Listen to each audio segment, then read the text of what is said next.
Hello అందరికీ pro kabaddi league 11వ season ఎన్నడూ లేని విధంగా చాలా ఇంట్రెస్టింగ్ గా చాలా రసవత్తరంగా మారింది అని చెప్పవచ్చు. ఈ సీజన్ చివరి స్టేజ్ కి వచ్చినా కూడా ప్లే ఆఫ్స్ కి వెళ్ళబోయే 6 టీమ్స్ ఏవేవో చెప్పడం చాలా కష్టంగా మారింది. ఈ సీజన్ లో ఇంకా 16 మ్యాచ్లు మాత్రమే మిగిలి ఉన్నాయి. అయినా కూడా ప్లే ఆఫ్స్ కి ఎవరు వెళ్తారో ఎవరు వెళ్ళారో స్పష్టత రాలేదు. దీన్ని బట్టి చూస్తే మనకు అర్థమైపోవచ్చు ఈ సీజన్ ఎంత టఫ్ గా కొనసాగుతుందో అని. అన్ని జట్లు ప్లే ఆఫ్స్ కోసం నువ్వా నేనా అన్నట్లుగా పోటీ పడుతున్నాయి. ఏ జట్లు కూడా గివప్ ఇవ్వట్లేదు. అయితే ఇప్పుడు ఈ వీడియోలో ప్లే ఆఫ్స్ కి వెళ్ళబోయే 6 జట్లు ఏవేవో పూర్తిగా అనాలిసిస్ చేసి చూద్దాం. దాంట్లో మన తెలుగు టైటన్స్ జట్టు ప్లే ఆఫ్స్ కి వెళుతుందా లేదా స్పెషల్ గా చూద్దాం. సో ఫ్రెండ్స్, వీడియో చాలా ఇంట్రెస్టింగ్ గా ఉండబోతోంది. ఎక్కడా స్కిప్ చేయకుండా లాస్ట్ వరకు చూడండి. అలాగే ఎవరైనా మన ఛానల్ కి కొత్తగా వచ్చిన వాళ్ళుంటే తెలుగు టైటన్స్ అప్డేట్స్ కోసం, ప్రో కబడ్డీ లీగ్ అప్డేట్స్ కోసం మన ఛానల్ ను సబ్స్క్రైబ్ చేసుకోండి. పూర్తి అనాలిసిస్ లోకి వెళ్ళినట్లయితే ప్రో కబడ్డీ లీగ్ 2024 ప్రస్తుతం చాలా ఉత్కంఠ భరిత దశకు చేరుకుంది. గ్రూప్ దశలో ఇంకా 16 మ్యాచ్లు మాత్రమే మిగిలి ఉన్నాయి. ఈ దశలో హర్యానా స్టీలర్స్, దబాంగ్ ఢిల్లీ కేసీ జట్లు మాత్రమే ప్లే ఆఫ్స్ లో చోటు సాధించగా Tamil Thalaivas, Gujarat Giants playoffs నుంచి అధికారికంగా తొలగించబడ్డాయి. ఇంకా 4 ప్లే ఆఫ్ స్థానాలకు పోటీ పడే 7 జట్లు మిగిలి ఉన్నాయి. 3వ స్థానంలో ఉన్న జట్టుకు 6వ స్థానంలో ఉన్న జట్టుకు మధ్య కేవలం 8 పాయింట్ల తేడా మాత్రమే ఉంది. దీన్ని బట్టి మనం అర్థం చేసుకోవచ్చు ఎంత టఫ్ గా పాయింట్స్ టేబుల్ కొనసాగుతుందో అని. అయితే మిగిలిన ప్లే ఆఫ్ స్థానాలను దక్కించుకోవడంలో ఏ జట్లు ముందంజలో ఉన్నాయి, PKL 2024 ప్లే ఆఫ్ ఫార్మాట్ ఎలా పనిచేస్తుంది ఇప్పుడు ఈ వీడియోలో చూద్దాం. మొదటగా హర్యానా స్టీలర్స్ ఈ సీజన్లో 20 మ్యాచ్లు ఆడి అందులో 15 విజయాలు 5 ఓటములతో మొత్తంగా 78 పాయింట్లతో ప్లే ఆఫ్స్ కు చేరుకుంది. ఆ జట్టు టాప్ 2లో స్థానం సంపాదించడానికి ఒక్క విజయంతో దాదాపు ఖాయం చేయగలదు. ఇక 2వ స్థానంలో దబాంగ్ ఢిల్లీ కేసీ జట్టు ఉంది. దబాంగ్ ఢిల్లీ కేసీ ఈ సీజన్లో 20 మ్యాచ్లు ఆడి అందులో 11 విజయాలు 5 ఓటములు 4 డ్రా మ్యాచ్లతో మొత్తంగా 71 పాయింట్లతో 2వ స్థానంలో కొనసాగుతోంది. ఈ జట్టు ఇప్పటికే ప్లే ఆఫ్స్ లో స్థానం సంపాదించింది. ఇక 3వ స్థానంలో పట్నా పైరేట్స్ ఈ సీజన్లో 19 మ్యాచ్లు ఆడి 12 విజయాలు 6 ఓటములు 1 డ్రాతో మొత్తంగా 68 పాయింట్లతో 3వ స్థానంలో కొనసాగుతోంది. ఈ జట్టు దాదాపు ప్లే ఆఫ్స్ లో తన స్థానాన్ని పదిలపరుచుకున్నట్లే. ఇక 4వ స్థానంలో యూపీ యోధాస్ ఈ సీజన్లో 19 మ్యాచ్లు ఆడి 10 విజయాలు 6 ఓటములు 3 డ్రాలతో మొత్తంగా 64 పాయింట్లతో కొనసాగుతోంది. అయితే యూపీ యోధాస్ జట్టు లాస్ట్ వరకు ప్లే ఆఫ్స్ కు వెళుతుందా లేదా చెప్పలేం. ఆ జట్టు మిగిలిన 3 మ్యాచ్లలో 2 మ్యాచ్లు గెలిస్తే దాదాపు ప్లే ఆఫ్స్ కు వెళ్ళినట్లే. లేదా అలా జరగకుండా 3 మ్యాచ్లలో ఓడిపోతే ఆ జట్టు ప్లే ఆఫ్స్ కు వెళ్లకుండా నిష్క్రమిస్తుంది. ఇక 5వ స్థానంలో యు ముంబా ఉంది. ఆ జట్టు 19 మ్యాచ్లు ఆడి 10 విజయాలు 7 ఓటములు 2 డ్రా మ్యాచ్లతో మొత్తంగా 61 పాయింట్లతో 5వ స్థానంలో కొనసాగుతోంది. ఈ జట్టు కూడా ప్లే ఆఫ్స్ కు వెళుతుందా అన్న నమ్మకం లేదు. ఈ జట్టుకి ఇంకా 3 మ్యాచ్లు మిగిలి ఉన్నాయి. అందులో 2 విజయాలు సాధిస్తే ఈ జట్టు ప్లే ఆఫ్స్ కు చేరుకున్నట్లే. లేదా అలా జరగకుండా ఈ జట్టు 2 మ్యాచ్లలో ఓడిపోతే మొత్తంగా 65 పాయింట్లతో నిలుస్తుంది. అప్పుడు ప్లే ఆఫ్స్ కు వెళుతుందా లేదా చెప్పడం కష్టం. అయితే Patna pirates, UP Yoddhas, U Mumba జట్లు తమ ప్లే ఆఫ్ స్థానం కోసం పటిష్టం చేసుకోవడానికి దగ్గరగా ఉన్నాయి.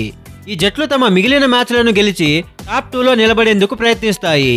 ఎందుకంటే టాప్ 2లో ఉంటే వారు నేరుగా సెమీఫైనల్స్ కు అర్హత సాధిస్తారు. ఇక 6వ స్థానం కోసం పోటీ మరింత కఠినంగా మారింది. Telugu Titans, Jaipur Pink Panthers మరియు పునేరి పల్టన్ తమ మిగిలిన మ్యాచ్ల్లో గెలవడానికి పోటీ పడుతున్నాయి. టెక్నికల్ గా చూసుకున్నట్లయితే బెంగాల్ వారియర్స్ కూడా అవకాశాలున్న జట్టుగా నిలుస్తుంది. కానీ బెంగాల్ వారియర్స్ తమ మిగిలిన అన్ని మ్యాచ్లను గెలవాల్సి ఉంటుంది. అలాగే Telugu Titans, Puneri Paltan, Jaipur Pink Panthers తమ మిగిలిన మ్యాచ్లను ఓడిపోవాలి.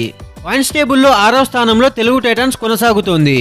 తెలుగు టైటన్స్ ఈ సీజన్లో 20 మ్యాచ్లు ఆడి అందులో 11 విజయాలు 9 ఓటములతో మొత్తంగా 60 పాయింట్లతో 6వ స్థానంలో కొనసాగుతోంది. తెలుగు టైటన్స్ కి ఇంకా 2 మ్యాచ్లు మిగిలి ఉన్నాయి. ఆ 2 మ్యాచ్లలో తెలుగు టైటన్స్ గెలిస్తే మొత్తంగా 70 పాయింట్లతో ప్లే ఆఫ్స్ కు చేరుకోవచ్చు. లేదా అలా జరగకుండా ఒక మ్యాచ్ లో అయినా ఓడిపోతే మొత్తంగా 65 పాయింట్లతో నిలుస్తుంది. అప్పుడు వేరే టీమ్స్ క్వాలిఫికేషన్ మీద మనం ఆధారపడాల్సి ఉంటుంది. ఇక 6వ స్థానం కోసం జైపూర్ పింక్ ప్యాంథర్స్ కూడా పోటీ పడుతుంది. జైపూర్ పింక్ ప్యాంథర్స్ ప్రస్తుతం 7వ స్థానంలో కొనసాగుతోంది. ఈ జట్టు మొత్తంగా ఈ సీజన్లో 19 మ్యాచ్లు ఆడి అందులో 10 విజయాలు 7 ఓటములు 2 డ్రా మ్యాచ్లతో మొత్తంగా 59 పాయింట్లతో కొనసాగుతోంది. జైపూర్ పింక్ ప్యాంథర్స్ తన మిగిలిన 3 మ్యాచ్లలో గెలిస్తే తెలుగు టైటాన్స్ కి ప్లే ఆఫ్స్ అవకాశాలు ఉండవు. ఇక పాయింట్స్ టేబుల్లో 8వ స్థానంలో పునేరి పల్టన్ కొనసాగుతోంది. పునేరి పల్టన్ ఈ సీజన్లో మొత్తంగా 20 మ్యాచ్లు ఆడి అందులో 8 విజయాలు, 9 ఓటములు, 3 డ్రా మ్యాచ్లతో మొత్తంగా 55 పాయింట్లతో కొనసాగుతోంది. ఈ జట్టు కూడా మిగిలిన 2 మ్యాచ్లలో గెలిస్తే వాళ్లకు ప్లే ఆఫ్స్ కు వెళ్లే ఛాన్స్ ఉంటుంది. అప్పుడు వాళ్ళు వేరే టీమ్స్ మీద ఆధారపడాల్సి ఉంటుంది. Telugu Titans, Jaipur Pink Panthers, UP Yoddhas జట్లను మిగిలిన మ్యాచ్లలో ఓడిపోవాలని వాళ్ళు కోరుకోవాలి. సో ఇప్పటి వరకు తమిళ తలైవాస్ 40 పాయింట్లు, గుజరాత్ జైంట్స్ 35 పాయింట్లు మరియు బెంగళూరు బుల్స్ 19 పాయింట్లు ప్లే ఆఫ్స్ రేసు నుండి అధికారికంగా తొలగించబడ్డాయి. సో ఫ్రెండ్స్, నా అంచనా ప్రకారం టాప్ 7లో ఉన్న జట్లు మాత్రమే ప్లే ఆఫ్స్ కు వెళతాయి. ప్లే ఆఫ్స్ రేసులో నిలిచేందుకు UP Yoddhas, U Mumba, Telugu Titans మరియు జైపూర్ పింక్ ప్యాంథర్స్ టీమ్స్ యొక్క మధ్య గట్టి పోటీ నెలకొనే అవకాశం ఉంది. ఈ లాస్ట్ మ్యాచెస్ లో ఎవరైతే గెలుస్తారో వాళ్ళు ప్లే ఆఫ్స్ కు వెళ్లే అవకాశాలు ఉన్నాయి. So friends, PKL 2024 play offs format ఎలా ఉంటుందో ఇప్పుడు చూద్దాం. Pro kabaddi league 2024 play offs format ప్రకారం పాయింట్ల పట్టికలో టాప్ 2 స్థానాల్లో నిలిచిన జట్లు నేరుగా సెమీఫైనల్స్ కు అర్హత సాధిస్తాయి. 3వ స్థానం నుండి 6వ స్థానాల్లో నిలిచిన జట్లు ఎలిమినేటర్లో ఆడతాయి. ఎలిమినేటర్ 1 3వ స్థానంలో ఉన్న జట్టు 6వ స్థానంలో ఉన్న జట్టుతో తలపడుతుంది. ఎలిమినేటర్ 2లో 4వ స్థానంలో ఉన్న జట్టు 5వ స్థానంలో ఉన్న జట్టుతో తలపడుతుంది. ఎలిమినేటర్స్ విజేతలు మొదటి 2వ స్థానాల్లో ఉన్న జట్లతో సెమీఫైనల్స్ లో తలపడతాయి. ఆ సెమీఫైనల్స్ విజేతలు చివరి గ్లోరీ కోసం ఫైనల్ మ్యాచ్ లో పోటీ పడతాయి. ఇప్పుడు pro kabaddi league 2024 play offs live streaming మరియు టెలికాస్ట్ వివరాలను ఇప్పుడు చూద్దాం. ప్లే ఆఫ్స్ ప్రారంభం వచ్చేసి డిసెంబర్ 26 గురువారం. ఈ మ్యాచ్లు పూణేలోని బాలేవాడి స్పోర్ట్స్ కాంప్లెక్స్ లోని బ్యాడ్మింటన్ హాల్లో జరుగుతాయి. సెమీఫైనల్స్ మ్యాచ్ డిసెంబర్ 27వ తారీఖున శుక్రవారం బాలేవాడి స్పోర్ట్స్ కాంప్లెక్స్ లో పూణేలో జరగనున్నాయి. ఫైనల్ మ్యాచ్ డిసెంబర్ 29న ఆదివారం బాలేవాడి స్పోర్ట్స్ కాంప్లెక్స్ లోని పూణేలోనే జరగనుంది. ఈ మ్యాచెస్ ని లైవ్ ఎక్కడ చూడాలో ఇప్పుడు చూద్దాం. డిజ్నీ ప్లస్ హాట్స్టార్ లేదా స్టార్ స్పోర్ట్స్ నెట్వర్క్లలో లైవ్ స్ట్రీమింగ్ చూడవచ్చు. సో ఫ్రెండ్స్, ఇది ప్లే ఆఫ్స్ కు వెళ్లబోయే జట్ల యొక్క పూర్తి అనాలిసిస్. ఈ అనాలిసిస్ చూసిన తర్వాత మీకేమనిపిస్తుందో మీ అభిప్రాయాలను కమెంట్ బాక్స్ లో చెప్పండి. అలాగే ప్లే ఆఫ్స్ కి తెలుగు టైటాన్స్ జట్టు వెళుతుందా లేదా కమెంట్ సెక్షన్ లో మీ అభిప్రాయాలను మాతో పంచుకోండి. మీకు కనుక ఈ వీడియో నచ్చినట్లయితే లైక్ చేయండి. ప్రో కబడ్డీ లీగ్ ఫ్యాన్స్ కి, తెలుగు టైటాన్స్ ఫ్యాన్స్ కి ఈ వీడియోని షేర్ చేయండి. అలాగే ఇలాంటి మరెన్నో ప్రో కబడ్డీ లీగ్ అప్డేట్స్ కోసం, తెలుగు టైటాన్స్ వీడియోస్ కోసం మన ఛానల్ను సబ్స్క్రైబ్ చేసుకోండి. Thank you for watching.